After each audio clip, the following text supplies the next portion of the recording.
An almost mandatory piece of kit today is the receiver hitch. The modern version is an alloy with a soft shackle and receiver hitch, which weighs just a touch over 1 kilo. The traditional receiver hitch is a solid steel unit and usually coupled with a bow shackle. That weighs just on 4 kilos. It's a heavy piece of thing. From a safety perspective, it's always better to use a receiver hitch. You'll hear time and time again about how much of an absolute no-no recovering from a tow ball is, and there's obvious dangers involved in that. These are designed for a much heavier load force. That's why it's almost a mandatory piece of kit to have.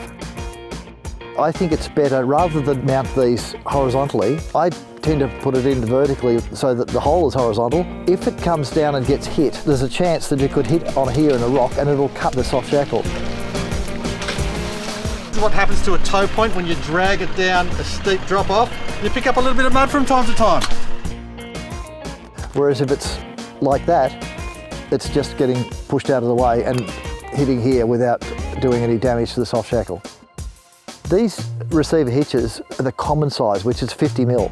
Now that fits most cars. We do, however, have a 40mm hitch for some of the smaller soft roaders, much lighter, easier to carry and equally as strong.